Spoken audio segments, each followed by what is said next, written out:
Hey guys, it's been a while. Well, welcome back to my channel and also welcome back to another hair care video. I of course am a Oicho and I have been away for a while because I got a new job and had to adjust to those hours, as well as I had to get my car fixed and that was a bit stressful. Had to pay a lot of money for that.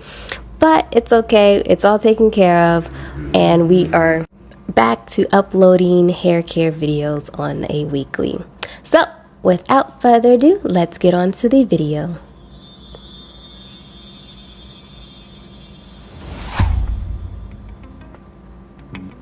In the last video, we had just completed our clay mask. So we gathered our clays, put them in a bowl, plastic bowl, not metal, added our ingredients, stirred it all up, added some more ingredients, argan oil and tea tree oil, stirred that up for it to be a smooth consistency, and then applied it to our hair.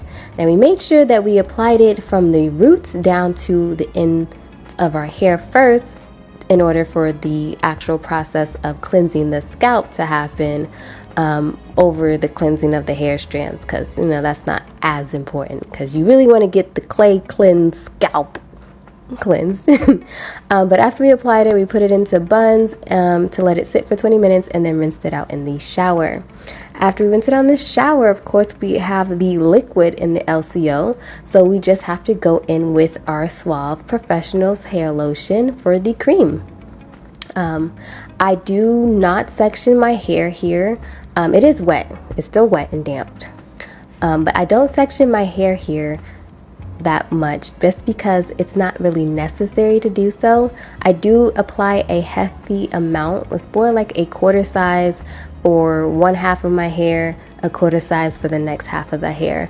I do it in either nickel or dime size at a time, but essentially you want to get a quarter size amount for each side of your hair. Or for me, because my hair isn't that dense, it's just a bit poofed out right now, so it looks like it's denser than it actually is, but don't let this fool you.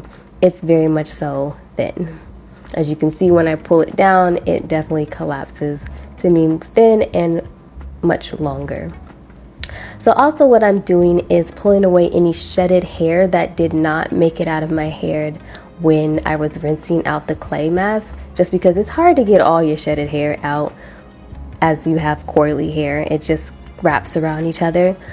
So I'm just gently pulling that out. You want to make sure though you don't roughly pull it out, because if you do and you hear a snap, that's you snapping off most likely single strand knots. And those single strand knots, when you snap them off, they turn into split ends, and those split ends like to split all the way up your hair shaft and then cause breakage. And when you have breakage, you have shorter hair, you have less volume hair, and it's not a good experience. So I learned that the hard way, and I don't want you to learn that the hard way. So learn that from me. Learn that you do not want that split end, and gently, go through your hair when you apply the hair lotion. Anyway, so we're done applying the hair lotion. Now we're going to move on to the O and the LCO message, which is the oil. I use argan oil, of course. That's my go-to favorite oil. I apply about 3 to 4 drops a section. I don't want to say it's like a quarter of a section for my hair. So it's like if I divided my hair into 4 sections, there would be like 4 to 5 drops in each section. I say 5 just in case it's a little thicker, but yeah, it's like essentially 3 to 5 drops essentially for each section of my hair. And of course you want to apply it to the roots, or not the roots, but the ends of your hair first, like the middle of your hair, the ends of your hair, and then you can apply some to the scalp. I mostly focus on the ends of my hair for moisturization, because I don't have sebum that travels all the way down my shafts like that, and I don't do the scoop and spread method. So yeah, so after that we are going to do the length retention that I love and enjoy, which is going in with a brush and blow dryer to get a straighter twist. So I've noticed, like when I do the heat for my lengthening or stretch style, heat stretch style, it tends to like break off a little bit less and my length of tension is greater. So of course, what I first do is apply the brushing to loosen the strands from like clinging to each other in order for the heat to be able to get on more strands and it to dry a bit faster. I do have it on high heat just because I don't like to take too long to do anything. I'm very impatient as well as lazy. But yeah, so I just dry it and then twist it. We already add our moisturization in it. Unfortunately though, I don't show that part just because I forgot to record it. However, I do go back because I noticed that I forgot to wash off some of the clay, unfortunately. But while I'm back here checking the other side of my head to make sure that is good as well, I want to show you and point out that you can see at the bottom, it's a very thin and looser texture. That is my 4A or 3C hair texture down there. It's very much so very silky, thin, and soft. However, it mats up tremendously, okay? I don't like that. I also can showcase the very thin spots I got back there, the sparse hair, the sections that are very thinned out. So yeah, my hair is not very voluminous and dense. It's very much so thin and sparse. Yeah.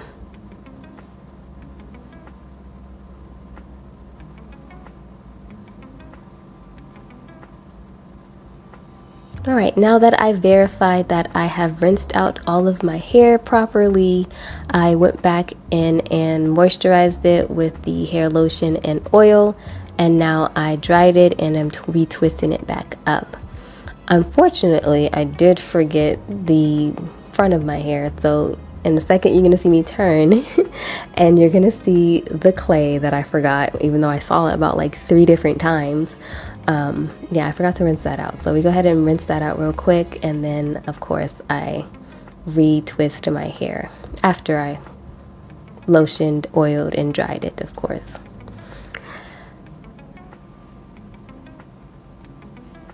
Now, I don't always do this, but sometimes, especially when I've gotten very impatient, I will start using the brush method to straighten and blow dry my hair. The reason why I don't try to do this often is because the breakage is more severe when you like are pulling on the ends of your hair when it's like kind of in a fragile wet state. You're more likely to break it off. At least with my thin fine hair, I'm more likely to break it off. So I try not to do this, but sometimes I get impatient, and this does make the hair drying process a bit faster because the strands are separated more apart, allowing it to dry quicker. So yeah, sometimes I take the easy method, and yeah. But also I do want to showcase the new growth that I got from doing the clay cleanse. So of course you saw the sparse areas in the back of my head. Those were all caused from doing relaxers and leaving it on my scalp way too long. It's burned my scalp and I got scars a lot.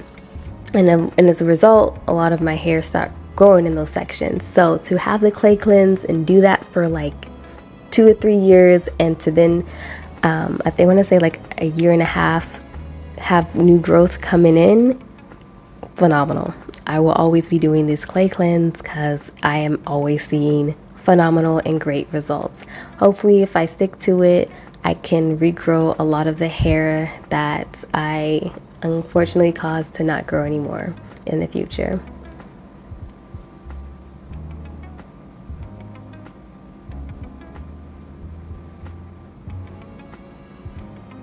All right, and so we are all done with the moisturization process and the twisting.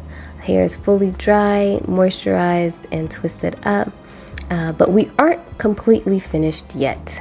We have one more important step, and that important step is cutting off the dead ends. Good trim is always worth it. As you can see, it makes it more clear to see, like when you do the heat straightening method for your hair, it does make it easier to see where your dead ends are at, and you can just cut right above that. Now, I don't sit here and cut my hair even at all.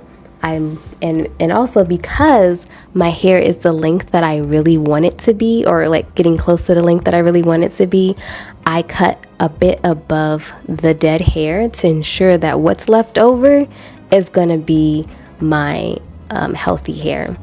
I only do this when my hair is at a good length though. Some other times you'll see me trim my hair, probably like this year, a bit shorter or a bit lower because I'm trying to retain as much length as possible. But as my advice, in this rare moment, you know, do as I say, not as I do. Just cut it just a little bit above what is needed to ensure that you have that healthy hair left over. But yeah, now my hair is fully healthy. It has a beautiful shine to it. I want to say that's from that oil that I used. And yeah, this is the finished result. Oh, but also, in order to retain this shiny and locked in moisture, I suggest sealing your hair with shea butter. It is very much so useful to lengthen the moisturization period of your hair. It lasts you like an extra 2 or 3 days. And that concludes the What 100% Works series. If you liked the video, go ahead and like it. If you didn't, well, it's 2025 and we're going to be kind. So go ahead and like it anyway. We're going to be kind in 2025. Thank you so much for 490 subscribers. I really appreciate that. And hopefully I'll see you in the next video. Okay, bye. Gotta just celebrate. It's gonna be A-okay. Life's too short to waste away. One step at a time's all it takes, okay. It's a brand new day.